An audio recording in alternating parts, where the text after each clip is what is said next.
Hey everyone, John here from Fort Brewers, and I'm not doing a YouTube video right now. I was like, whoa, what's this? You should just roll with that. Hey guys, it's John here with another Fort Brewers episode. I'm so used to doing those at this point. That's weird. Start with, hey guys. That's how you guys. can tell you're on YouTube. Yeah, totally. That's not what I do. Mash that like button. Hey guys. That's Austin Evans. All right. Welcome to Fort Brewers. My name is John Holzer, and as always, I'm joined by Jason Hizzy. And Greg Nagel. And we are joined in studio with two fine fellows from Los Angeles Ale Works. We're here with Kip Barnes and Brian Holter. What's up, guys? Hey, how's it going? What's going on? Welcome. Thanks for having us. Yeah, You were the fourth and fifth brewer today. How's it feel? Yeah. How's it feel? Feels good. It's a Feels like pretty Kip. cool setup we have here. Can't wait to get some Kip in my mouth. Oh, No one it's been a while, huh? should have all this brewing power. Speaking Exactly. of which, let's just crack open a beer and get started. You're at Palmera Pils, I think is the first beer we're doing. Was that one of the beers that you brought to the Pills is Love Fest out in Firestone, Venice? Yes. Pils and Love, yeah. Yes. Pills it and is. Love. That was a great festival. Didn't do a good job of getting all these ready. Oh, you're fine. We just need the one, man. Yeah. No, you got to dig it out now. Oh, you just got to dig it out. See, There we go. that's what happens when you don't bring professionals into the studio. Yeah. Why not? Well, Kip, you had you were on a podcast for a while with Beer Paper LA. Yeah, it was. oh, yeah, Yeah, I it was remember fun. Yeah, it was It was like NPR-ish. a short stint. That was a with, good podcast, John too. Breve. Like, it was very well structured, and yeah, like Greg said, like very NPR-ish. Yeah, the music Yeah. in between the segments and That stuff. was kind of what we were going for. We wanted to. I don't even remember what it was about at this point. Just talk about LA beer and just sort of different things. Everybody has glasses. Yeah, Yeah. Glass. Cool. Yeah, that was good. Back when the old, it's now just called Beer Paper, right? Yeah, it's called Beer Paper now. Beer Paper. Still got Daniel Drennan there running the show. Yeah. Is beer paper like a rolling paper? Like you? Well, they started out like focusing mostly on LA, and then I think they were trying to compete with West Coaster coming into the area, and then they've like since widened their scope, covering other things too. I mean, why limit But, yourself? yeah. Yeah, exactly. So this Pills. Tell us about this Pils, Kip. This wasn't the one that. No, maybe it is the one that you took the jasmine rice out of for Pils and Love, or No, is that a different yeah. one? Yeah, this is this is the same one. Yeah, Okay. with the jasmine rice in it. Got it. So Okay. this is we were kind of talking about it as being like a modern pilsner. We're still refining the recipe and fermentation temperatures just to see like where we kind of land on the final crispness or crispness. But the idea was to add a sort of more interesting rice into the mix. I like rice pilsners, and I make this. I used to make when I was homebrewing a lot. I used to make this black rice pilsner, and it's really hard to find a puffed or pre-gelatinized version of that rice. So we sort of set out to make another version of it, and jasmine rice. I think this is about maybe like a year and a half ago when BSG started trying to do a hard push to try to get people to buy this new ingredient, and we pulled it. We ordered it right away, and we put it into a pilsner that we were working on that we had previously put flaked rice into. And anyway, the final result is sort of it's kind of like an international pilsner. It's like about 20% or it's 18% puff jasmine rice. It's got some Munich malt in there, and then it's Weyermann pilsner, and then just classic noble hops. You got Hallertau and Saaz in there. Yeah, we had Chris Wolowski on the show last session, and he brought his jasmine rice pilsner, Giggle, I think it's called. Giggle. Geely. And it was After the Ben Affleck movie. right. That's it. Yeah.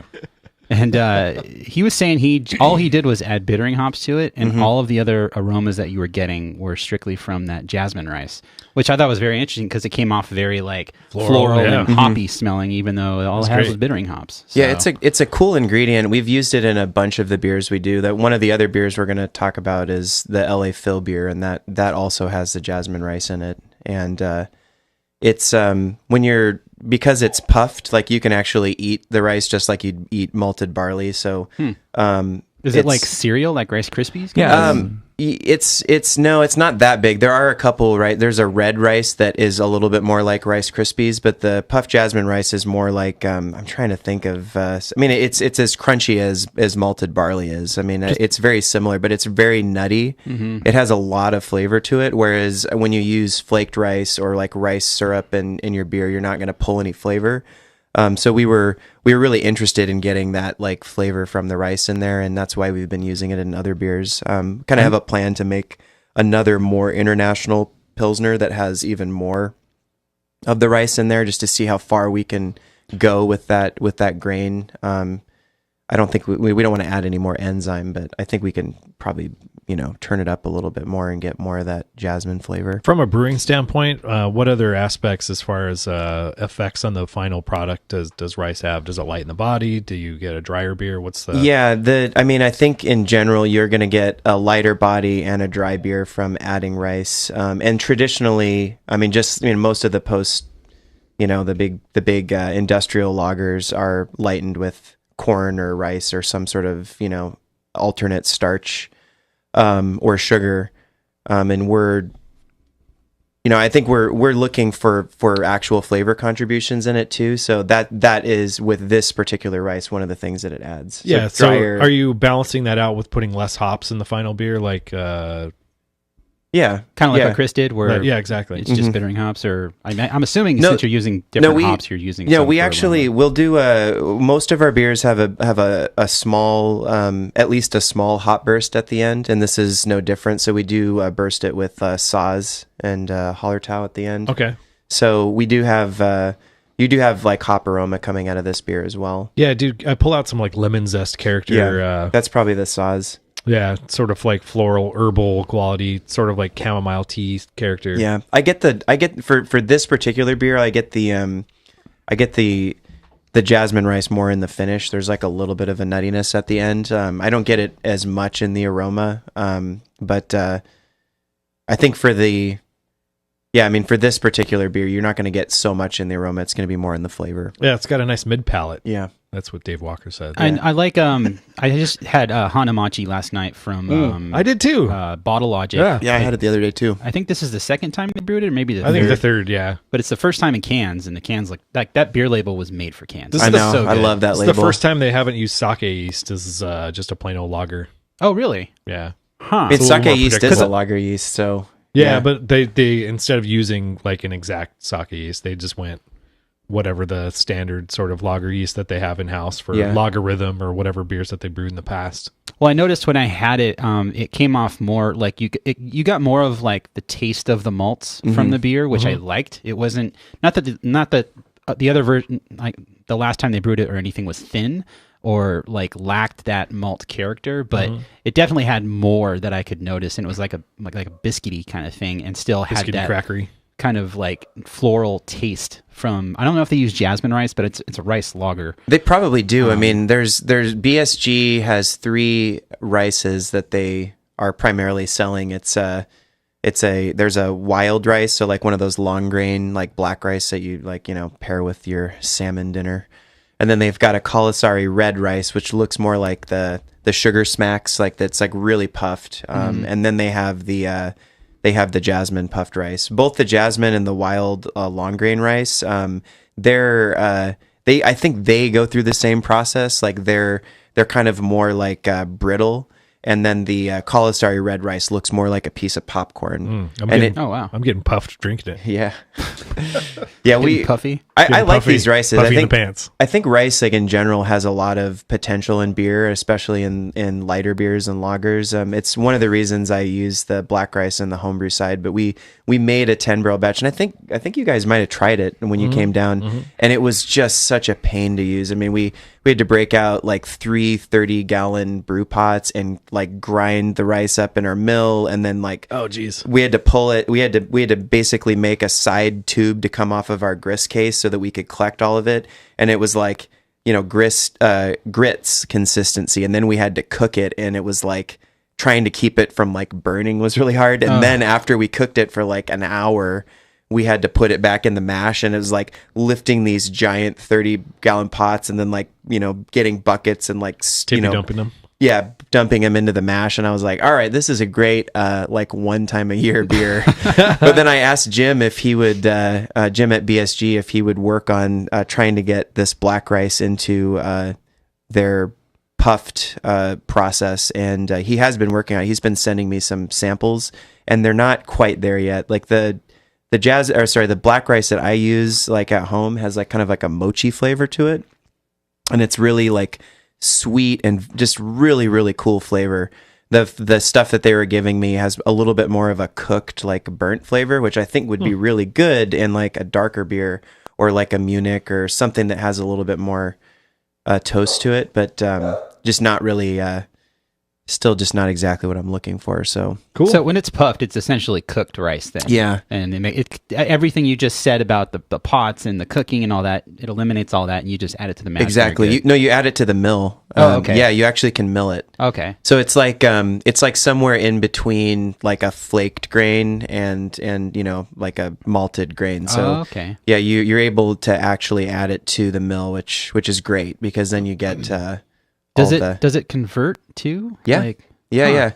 It's I think it's essentially, it's essentially what you're doing with flaked grains. I mean, those are all like pre-gelatinized. They have like some sort of breakdown happening to them. I guess sake, that's... Yeah. Is there a certain temperature that is ideal for pulling sugars out of them, or? It's, we just use it, that's what I mean, we just use it just like we would with normal, 152. Yep. Yeah. Okay. I think with some of our drier beers, we tend to go closer to like 149, 150. I mean, whether that really makes a huge difference nowadays with how converted everything is, it's not, I don't know, like if we see too much of a difference. Our brew house is very, it makes a lot of really hazy wort. Like our lauter is very like rough. So most of the beers that we make, they're really, really opaque, the wort going into the fermenter. So, we use biofine to clarify it. We don't have a centrifuge or a filter or anything, but, yeah. I think rice is definitely having its moment. I saw Bud Light is recently put on their 4 ingredients for their beer is water, malt, rice, and hops. Well, I think that was kind of yeast. I remember that that video that the Brewers Association did a while back where it was that sort of I am a brewer and I don't use corn sugar. But yeah, I think Patrick Roux said that he did use rice and they took that out of the final cut. And I always thought that was kind of funny because like the idea is that Budweiser is using cheap rice or they're using rice syrup, but like rice is a great grain. I mean, so many countries have like it's such it's ubiquitous as shit. Exactly. I think when there's so many different versions. When you're using it to cut costs and like substitute it for barley, that obviously that was their intent, but it comes off weird when you say no, you can't use rice because it's taboo. I think the focus on adjuncts as being the reason that domestic light lagers are bland is misplaced. I don't think they're not inherently bland because they put rice or corn in them. They're bland because they're designed that way. Yeah. And it's not corn's fault. You know?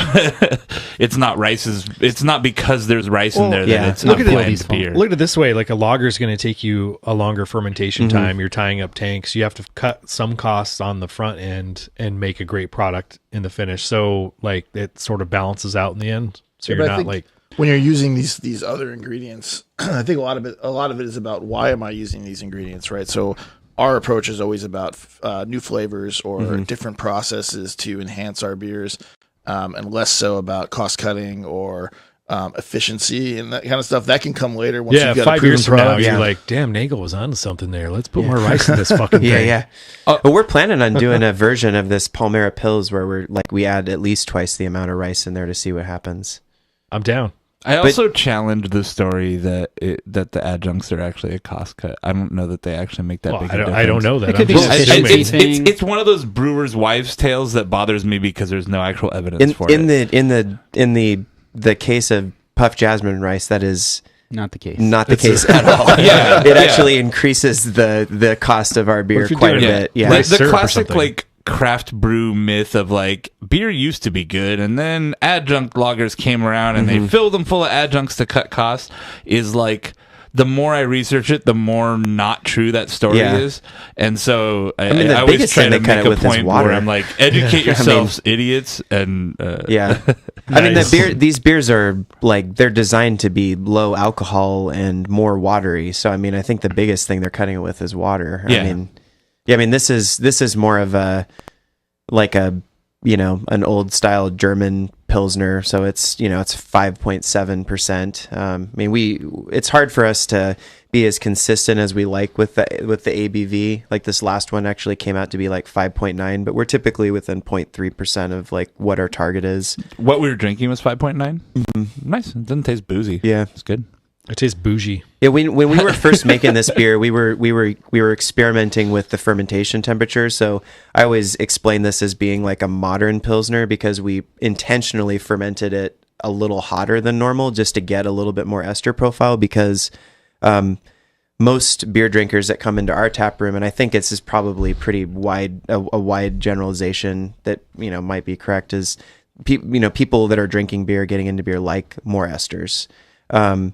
I think like when you're trying to like, if you're like a German Pilsner fan and you like, these classic beers, you might not like a large ester profile. And that's fine too. We want to make classic German beers as well. And we did one with the Oktoberfest where we lagered it for 3 months. We do not like large ester. Yeah. She got kicked out of the beer hall for being too rowdy. But I think a Pilsner with a little bit of an ester profile, like if it's intentional and the hops and the other ingredients you add in there, like the jasmine rice, I think it can really be an interesting, beautiful and delicate. Yeah. And I don't think it has to be something to be frowned upon. I mean, if you're trying to make something super traditional, then go for it. But we've been taking the fermentation temperature down gradually to kind of get it down to like the lager fermentation, and we've added a couple weeks onto. This used to be a 5-week Pilsner, like from brew day to packaging. Now it's more like 6 or 7. So still short, but yeah. Right on. That was a tasty beer. So Greg. Yeah, man. Got some beers. I went to Windsor Homebrew Supply. Shout out to Scott. He's my one-stop shop for all my beer needs in Orange County. You can find. No, I'm just kidding. But I did stop by. It's a great homebrew shop. So whenever I have to do the show, I pop over there and pick random bottles. And I know we've done a French cider on the show a long time ago, maybe when Matt was here. I don't remember the name. I of remember it. one of you was like, "I found a French cider, isn't it crazy?" Man. And then we're like, "Dude, it's so good!" Like a Basque cider. Yeah, this is from it's cider Bouche Brut de Normandie. Well, we're not starting with the cider. Oh, we're not. No. Okay. We're starting with Phasma. Phasma. Okay. Which is from Green Bench. Yeah, Green Bench. I think really, even the French cider I kind of want to save because my last experience with French cider wasn't good. Oh. Uh-oh. I don't know if I want to like Did you get the shits? wreck myself right now. No, they just tasted like crap. Oh, really? Yeah. Oh, okay. That was what I remember from that show. So this is They were weird. Phasma Saison from Green Bench. I've never heard of this brewery before, but We've had them on the show. I've Really? been there.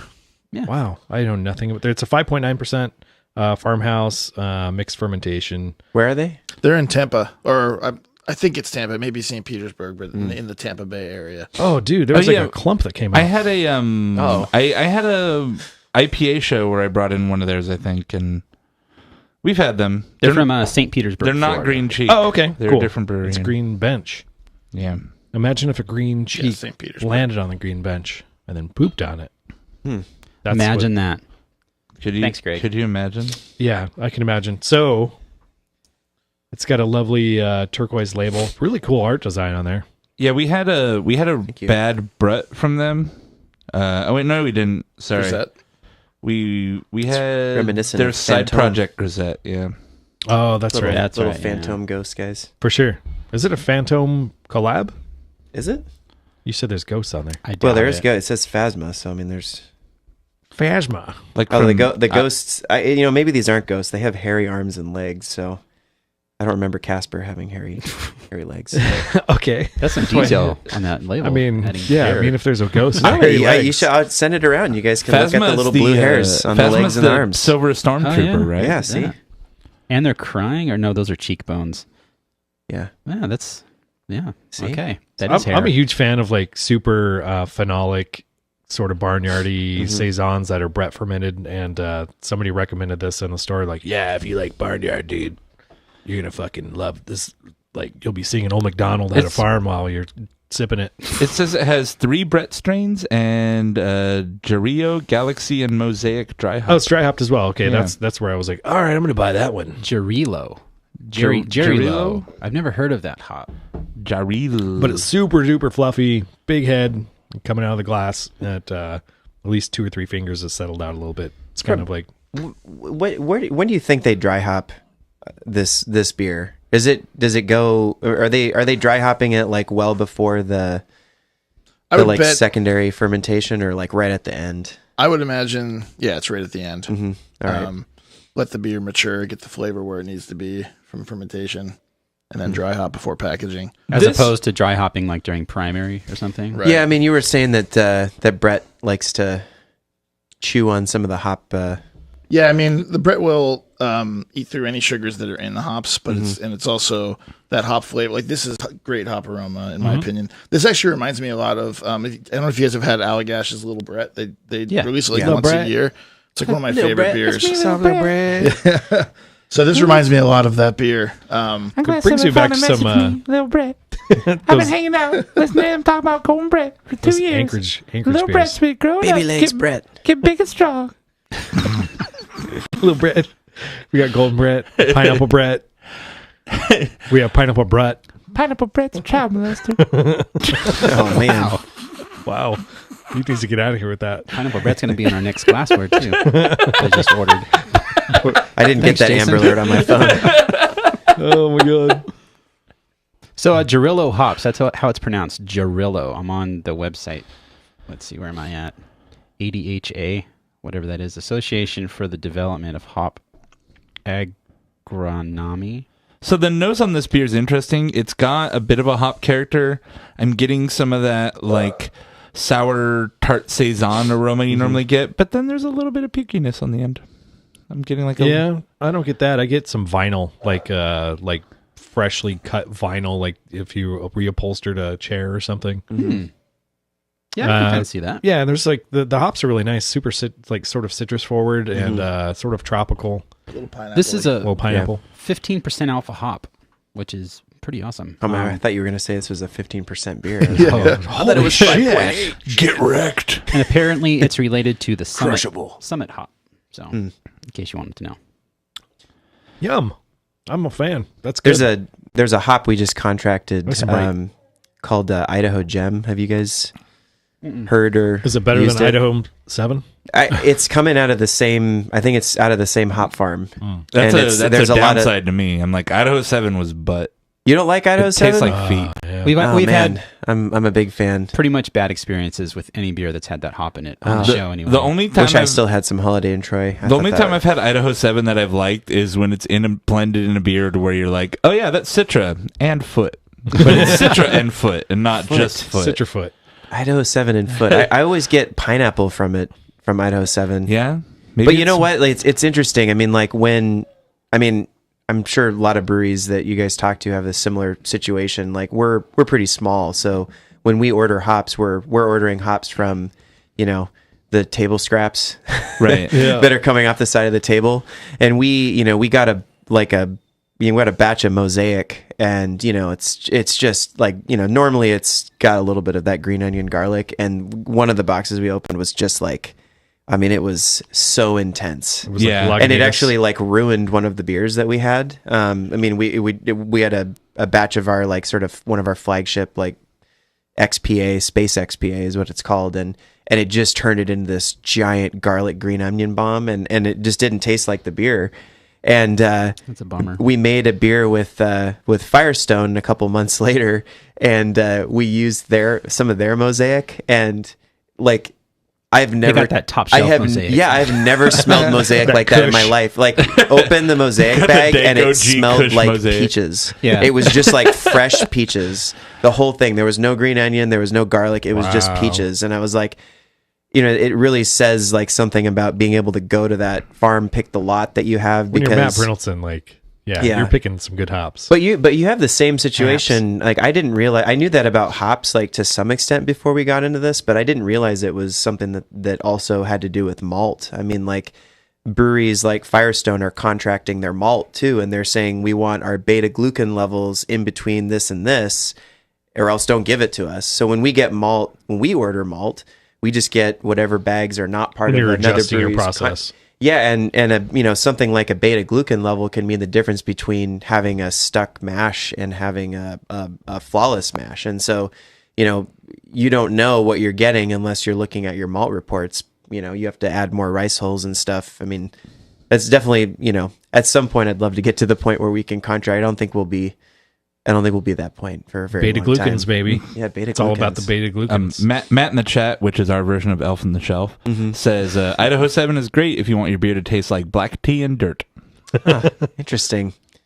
Yeah, like I said, we've had bad experiences with that hop on the show. Yeah, so- I'll Still waiting on a good one. I'd really like It's to good blending get hop. Yeah, I'd really like to get you guys a sample of the Holiday in Troy we have. It's Mosaic and Idaho 7 together. We've cursed you now. You're going to get a box and it's going to No. be like, oh, this is exactly what they said. Well, no, it's possible that, I mean, you know, that maybe I'm just not tasting it. It's one of the most popular beers we do It could in our be hazy series. I mean, case so of what you're talking about, where the breweries that we've tried who got the hop, maybe they didn't get like the top shelf Idaho 7. They got the stuff that Kip's getting from Mosaic. You know, They swept off the floor. it's all fucking seeds and stems, fucking stank Yeah, Idaho exactly. 7. So maybe that's, I don't know. I'm still open to, you know, I don't find think I beer got that's top. good. Yeah, I'm not sure if I'm getting top shelf Idaho 7, but you know, I never know. It's easy because nobody else is reaching for Yeah. it. So it just Yeah.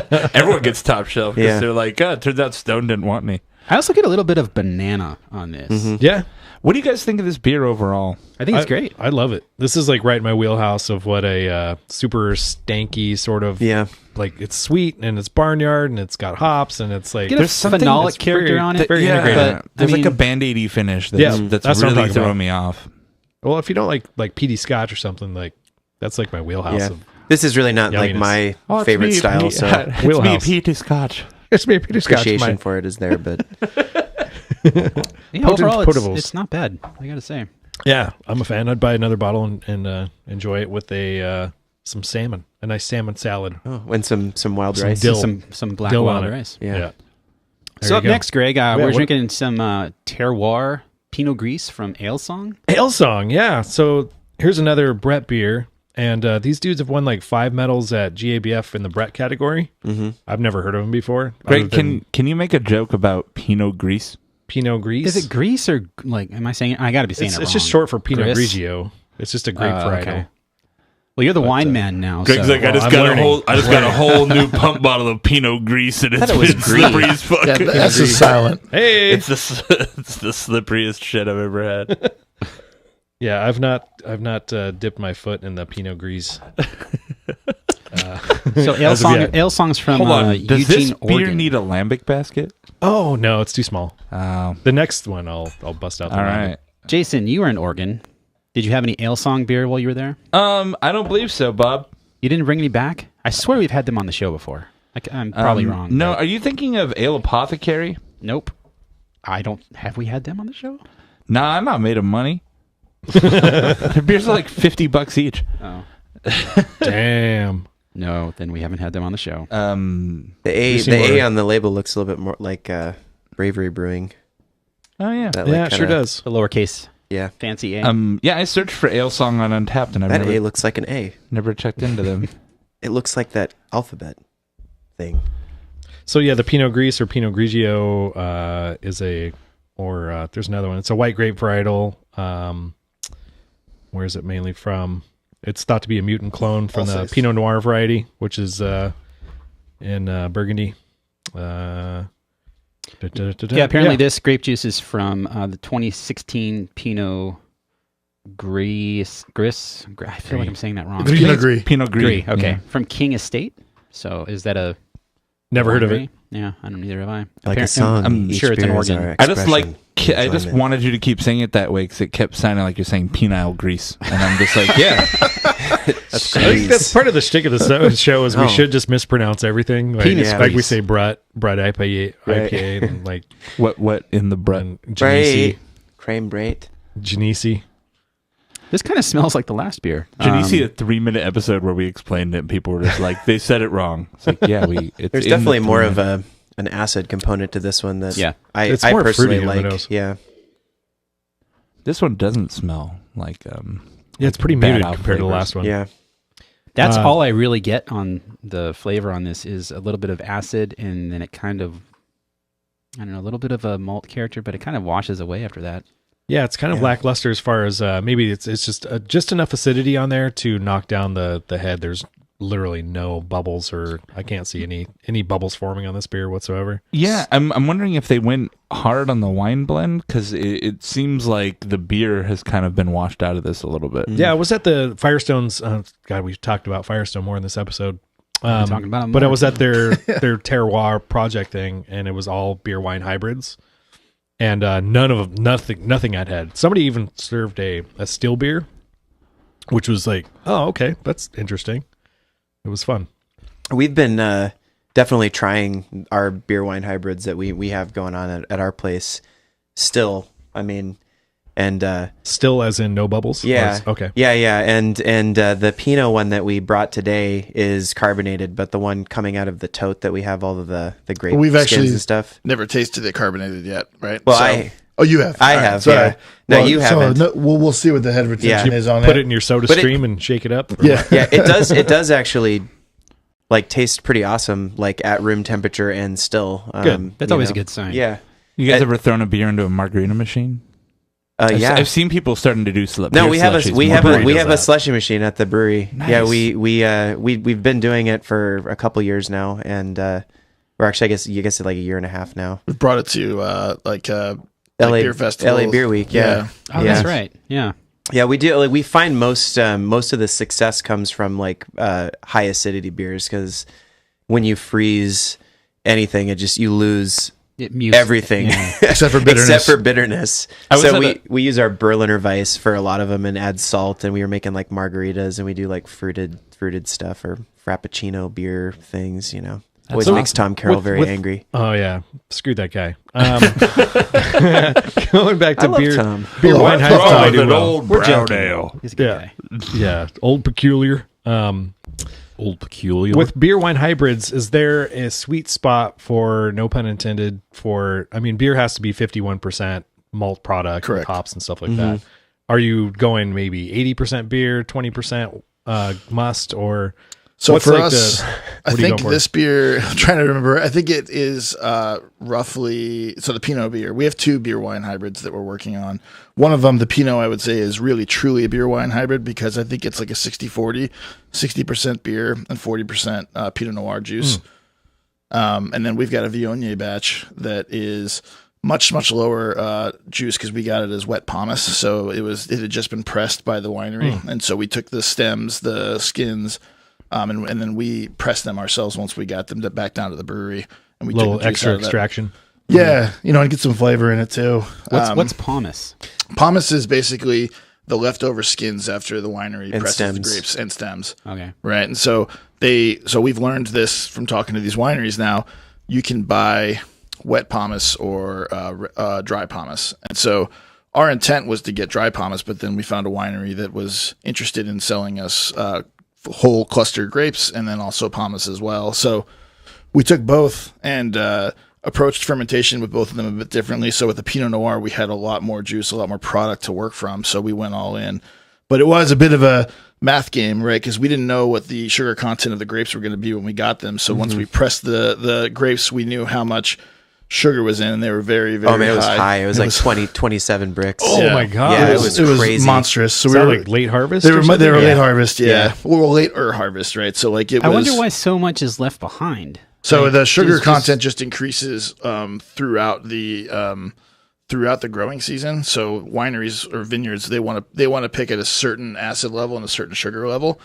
And so why these grapes weren't picked for wine I'm not sure. They may just not have wanted to use or not wanted that big of a batch, or they hadn't sold it to somebody or whatever. Because we're buying from a farm. So the 27 bricks you got, that's from the whole grapes. Whole grapes. Not from the pomace. No. Oh, okay, I thought it was from the pomace. Yeah, that seemed like a lot to get left behind. We had Pinot Noir, and those were the whole grapes, and then we had Viognier, which was just the pomace. But it was wet pomace. I mean, like we only made like 10 barrels, like equivalent of each of these beers, and the Pinot one had about 90 some gallons of Pinot juice that went in there along with the skins, and the Viognier was maybe more like 5 to 10 gallons of juice with all of the skins and everything. Yep.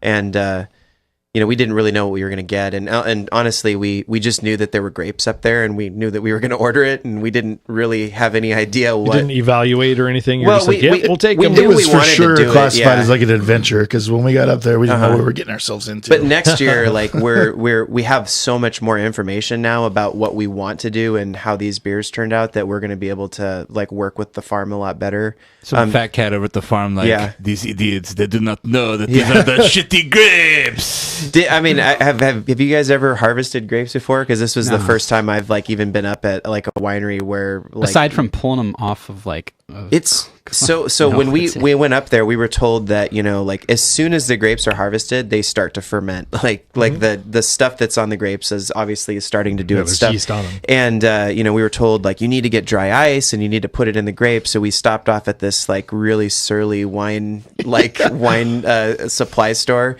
and it was one of those situations where we walked in and we're like, do you sell dry ice? And the guy's like, yeah. Oh, okay. So how can we order it?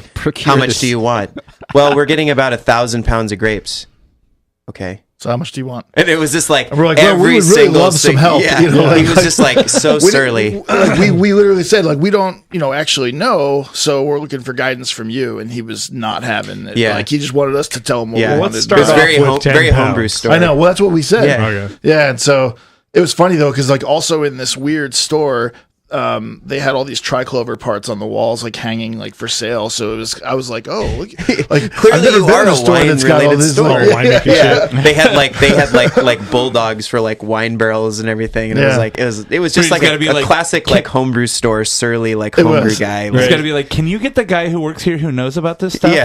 I mean, you're just the cashier. I understand. Can you just get the guy who knows? While we were talking, there was one guy that was out in the office that kind of like put his head out, and he was like, oh man, Kyle's being a dick again. Yeah. Go, Kyle, keep on being a dick. Get these guys out of here. We don't want their business. But anyway, we got the dry ice and we put it on the grapes and we like layered them in. And by the time we got back to LA Ale Works, like, so we got him up in Santa Barbara and we brought him down to Hawthorne. And how many hours was it? Like, it was a long day. Yeah, but like the grapes had just like compacted. Like they were overflowing the tote like on the way. I mean, when we got them, and by the time we got down to the brewery, it was like they had lost at least like 20% of their volume. The grapes had just collapsed in on themselves. Weird. Huh.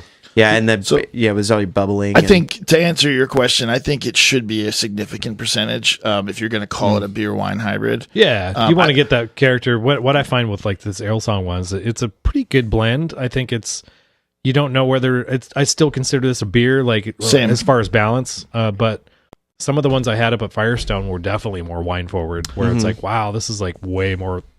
I can't tell there's beer in here at all, or malt or hops or anything.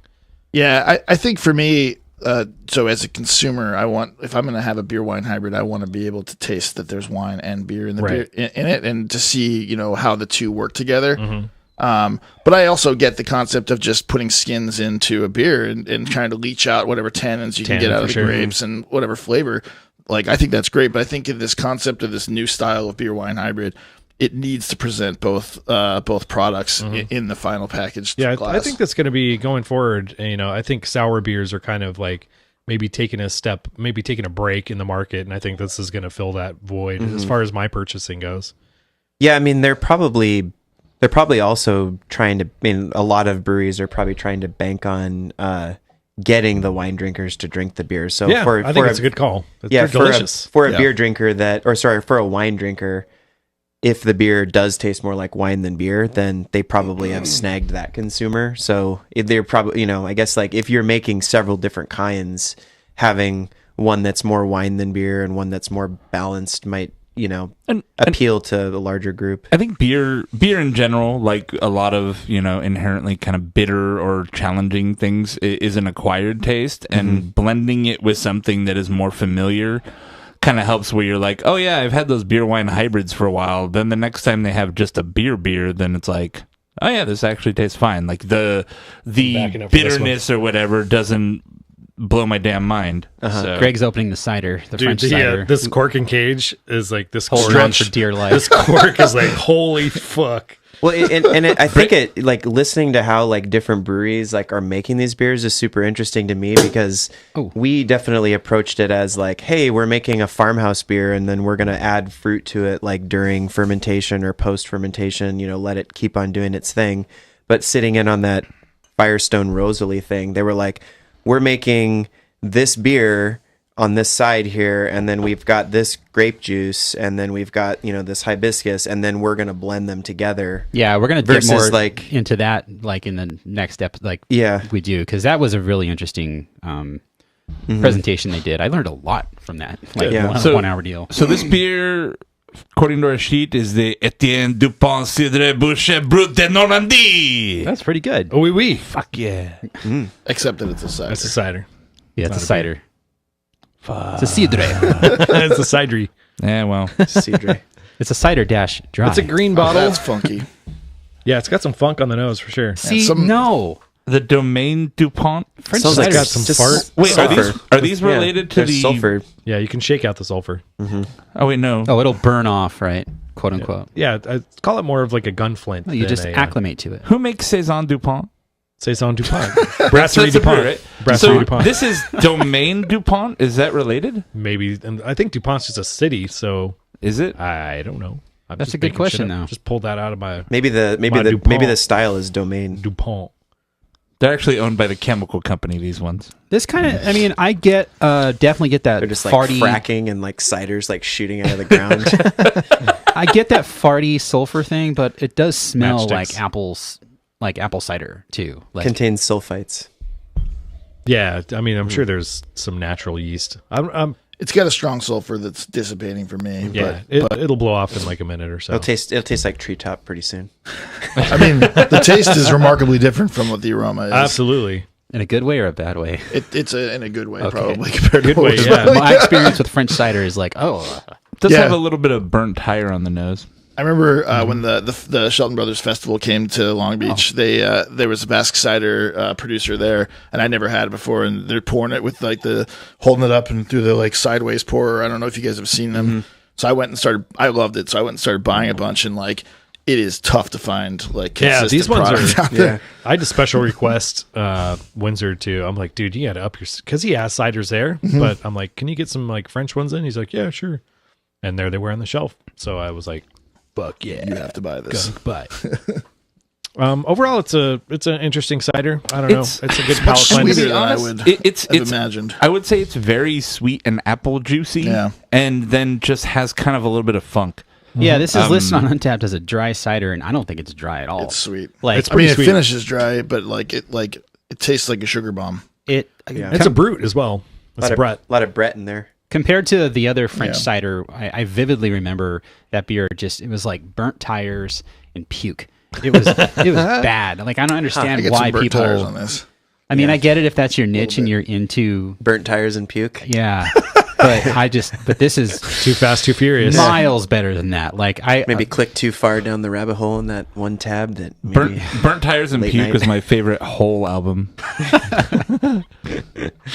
Overall, yeah, I'm seems glad like a I bought perfume Courtney Love would make. it. Oh God, burnt tires. And Just puke. what she I would smells buy that. like. Do you remember that cider place we went to and like on the way back from Paso? Yeah. Yeah, there were some interesting ciders we had. We got a couple of them and I got home and Cracked them and they they weren't were great. all like really bad. Except for one of them. They're all really bad. Yeah, one of Like, them I was like dumped one. okay. I had to dump like most of them. I don't remember the name, unfortunately. But, I got was it's like that one of those situations where you go to like a place and you're all excited and you're like, oh man, we went to this place and it was so good, and then you've got like an audience now and you like crack the bottle open and you're like, here's Oh. some Oh, sorry, it didn't look like diarrhea when I was wet drinking diaper. it. Yeah. It was. They were all really not so good. So But they unfortunately. they weren't refrigerating them, and I don't know if I don't that's know, man. part of it or. So getting a few sips into this, the funky flavors have subsided a little bit, and now it just tastes like a sweet apple cider, like a Tastes good. like a regular like back sweetened apple cider Yeah. almost. Like But I'm happy about that. Like I was expecting awfulness from this, and it's not bad. I like it. I think nice and crisp. it gets to be a bit much. It gets a little too sticky. The amount I poured, which is like, I don't know, a quarter of a glass, is the perfect amount. Like I couldn't drink an entire bottle of this. I think it just could too be much. brighter too, maybe just a touch more acidity to it, but and overall, more carbonation too. Even though it sounded like it was pretty well carbonated, it's probably could use some more too. Maybe it leaked out of the. That's possible too if it's an older bottle. Like that's a problem with carbonated like champagne bottles, like vintage Dom Perignon and stuff like that. They'll express CO2 through the cork, Yeah. and essentially get more concentrated in flavor as they age. I love that they're like, we need to come up with another word for leak. This is the finest Dom P. It does not leak. It expresses the CO2 into the atmosphere. I think an overall fix for this would be to make it less back sweetened. Because it does finish dry, but I think it's a little too back sweetened. So Yeah. but it's not bad. This right. is better than I expected. I'm Good to happy check it about out. that. I got one more beer though. Next cider we should get should be from fucking Washington. They have some good ones up there. Yeah, Yeah. I'm all. Get Dude, some- I love cider. Let's get man. some Washington cider. Washington, that's where I'm from. Nice. Do you say Washington? No, that's what my grandpa says. Walla though. Walla. My dad says Warsh. My Yeah. dad is grew up in Tacoma, and he's said Oh, wow. Washington. My dad grew up in Southern California, born in Southern California. He says Warsh. That's Man. weird. I don't know why. Dude, So I got me a weird. pink beer. Today is the Women's March, and my wife and daughter are out doing the Women's March thing. Oh yeah. Nice. Weren't they doing that one other time when we were recording too? Yeah, for sure. They're like, we're doing the awesome. Women's March. I'm like, I'm off to go drink beer. See ya. you guys have fun. I support you. I support you. Yep. Hashtag. But yeah, this is a Crooked Stave Sour Rosé, I think is the name of the beer. I may have It's overpoured, Kip. Sorry about that. 4.5% No, you're fine. wild ale fermented in oak with raspberries and blueberries from Linden, Washington. And it's in a can. You know, Rosé especially right now. We're talking about beer wine hybrids, which this isn't, but that's such a popular style right now. We, Just calling everything rosé. we haven't heard a lot from Crooked Stave in a while. Crooked eh? Steve. Like, I think feel they're like just doing their thing in Colorado, and That's the thing. They start distribution out here, and everybody's like, "Yeah, Crooked Stave's coming out here," and they're like, "You never hear from them again." yeah, I think it's just kind of they're weirdly sour saisons. they're people were one of like, those they've dialed breweries it that back. make really sour, like They've really dialed it crispy back. saisons. Yeah, for sure. But Have they? Let's find Crooked out. Steve. So this is a sour with second use raspberries and blueberries, apparently. Apparently, so Does it's it not say a that on the rosé screen? wine style it's just a marketing beer. gimmick, right? It looks like a rosé, so let's call it a rosé. It's just a marketing term for pink at this point. It actually smells like pink lemonade. yeah, It's kind got- of. yeah, for sure. It's very not. I don't think this is oak aged or anything. There's almost like the Can- nose comes off almost like a conditioned. strawberry candy. Strawberry candy is a good call, or young strawberries. This is Oh, one wow. of this is one of the things we've been talking about is can conditioning. I'm so scared of it, but I know Brewery West does it. It's really Wow. The dog doesn't like Crooked Stave, so No. we had to escort her out. Yeah. you know those That's like the can. you go to your grandmother's house and they have a bowl of those little strawberry candies. That's Yeah. what this smells like. That Exactly. she sucked all the salt off of. I don't know about your grandma, but my Just grandma, put some back. my grandma didn't suck the salt off of them. Pretty sure. No, it's some old joke that I think one of my family members told me about. You know, it was a joke of this like guy that goes in to try to sell this like old woman something, and he's like eating like this bowl of peanuts on her table the whole time, and he's just like, you know, as he's talking to her, and then he's like, "Yeah, man, these peanuts are so good, thank you." And she's like, "Oh yeah, I just suck the salt off of them and leave them in the bowl." So he's like eating these peanuts that have been desalted by grandma's gums. Oh wow. Yeah, yeah. Yeah. That's an old joke too. I mean, I didn't deliver it right, but I did it. I did it the short You way. did it proper. Yeah.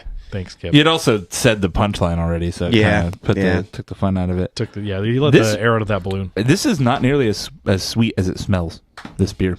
That's the thing I find interesting about like raspberry beers is often it makes the beer so dry and thin, right? And so this beer, when you smell it, to me, smells like it's going to be like raspberry jam. Yeah, you're like, this is going to be exactly. And it is thinned out, which it's very dry and refreshing. Which I think is good for the can. Like it is actually it's more a can drinker. More in the flavor profile I would expect that of like a rosé beer. Whereas like, oh, this is going to be just a sugar bomb when I smelled it, and it's actually not. What's the berry acid? Is that malic acid? I'm not sure. Malic is for apples, right? I want to say it's in berries too, but I'm it could be. Yeah, probably wrong. It's a fruit acid. Yeah, not citric acid. I always think it's kind of. I mean, I think certain types of acid, like in beers, also lend to that like sweet perception. Like anytime I smell like lactic acid, I always think of cookie dough. I had a good conversation with a bartender the other night. Brown sugar and of balancing proper cocktails, and I didn't know this before, but certain acids, so like lemon juice as opposed to lime juice, she'll put in half sweet if she's using lime, because the lime also has sweetness to it, which I never really thought of. So, but if you're using lemon, then she's adding additional sweetener to the cocktail to kind of bring that balance back up. But like grapefruit is like double sugar and lower on the acid side, so you have to kind of blend those, like that whole. Because it's bitter, probably. Yeah, exactly. That bitterness. Really fascinating thing. Like, never really thought of that. Yeah, I'm not like I mean, I try to do some of that stuff when I'm making the beer slushies, but like it's very cocktail oriented, because you have to balance the acid and try to cut the bitterness and try to get that. The slushie just doesn't taste anything like the beer that starts it. And so you really just have to like keep on tasting it until you get that like right mix of everything. The brewery has one in Placenta, or the Teru does. It's based off of their, I think they call them a Brucicle or something like that. And what's funny about theirs is the oak really pops out of them. Like, I don't get oak out of the beer, but like if they freeze it, like that's the first thing I get on the nose is oak. Isn't that weird? Interesting, yeah. But going back to this beer, I think it's delicious. It's kind of the best of Refreshing. both worlds, right? Where you get a big fruity nose, but you don't get like a cloyingly sweet. It's not sweet at beer. all. It's good to follow that cider. Yeah, actually. for sure. Like, Overall, I would great say beer, though. of all the beers we've had on this show, this is the one I'd want to drink again the most. Yeah, I would drink a couple cans of this for sure. And of course, the LA Ale Works beer, which is the best beer I've had all day. That works. Alrighty. Drink it in the morning. Los Angeles Ale Works, located in Hawthorne, California, right off of the 405. Right next to SpaceX. Yep. That's pretty cool. I got to work at SpaceX for like 3 months. Oh, really? My buddy was doing a modernization on one of their. They have a huge freight car that you could probably put like 3 cars on, and it goes 2 stories. It's meant for lifting heavy things. But anyway, I was there and I got to see all, like, it's located right. It's in one of the cafeteria areas, right where they assemble and build like the fuselages. Yeah, the big warehouse like hangar building. Yeah, that thing is and crazy. It was really, really cool. Yeah, it's really hard to like. I mean, they talk about how big everything is, like just how, like in terms of like of just what they're building. But like when you step foot in that building, you see everybody just like welding these like huge pieces. It's pretty amazing. The fuselage, they were on like a rotating thing. They just kept going round and around, and they build it layer by layer. And yeah, and they were building boosters next to that, and then there was like an old like heat shield that they hung up. And yeah, whenever Elon Musk would come talk, that's where he'd talk in that area right there. We took a tour through the Boring Company tunnel too. That was kind of interesting. I saw the articles on that. Yeah, it seemed pretty funny. Yeah, it was weird. Like they've painted the whole inside of the tunnel white, and then they have this big like strip of LED lights that's going down the whole tunnel, so they can change it to any color. When they originally talked about, when we were going with the guy, he was like, "Oh yeah, you can have like 2 cars going at the same time," and I was like, "What are you talking about?" And then I saw the article of the car with like the weird like thing that clips on the wheels. I think they changed it. Like they didn't originally plan on doing that. The original idea was like this really cool looking pod that like was on the street, and it held like, it was basically like a future bus, and it like transported underground. And now they're like, you gotta bolt these training wheels to the sides of your car, and then it just bangs side to side at 35 miles an hour until the end. It's like Disneyland Autopia, but it's like the pinnacle of Imagineering from 1965. When you let a 5-year-old drive on Autopia, it's just like dun, dun, dun, there's so many of those little projects. I mean, we're right next to the Hyperloop too. I mean, that's a pretty cool concept. It's just on the street, on a side street. You can't. I imagine people are pissed because they can't park there now. It's like this tube is just sitting here. It's like, oh yeah, when that thing crashes, everyone dies. Rip. It's just it's going so fast. Well, Kip and Brian, thanks for joining us for the first episode of year 4 here in the studio. If you want to find 4 Brewers online, we are at 4brewers.com. You can go to supporttheshitoutofit.com to give us your money. And Kip is I think you're still a Patreon supporter. I am. Thanks, buddy. Thanks, man. Yeah. You've been like one of the first ones, you too. helped pay for these beers. Yeah. If you guys keep Patreoning us, you can be on the show too. Come on over. I mean, I'm not opposed to that idea. So. Hit us up on Twitter at 4Brewers Show. On Instagram, we're at 4Brewers. If you want to watch us live while we stream, you can go to 4brewers.com/live or go to our Twitch channel and follow us on Twitch, which is twitch.tv/4Brewers. Leave us only 5-star reviews on iTunes. Star us in your favorite podcast client or whatever they do, hearts. Whatever the case may be.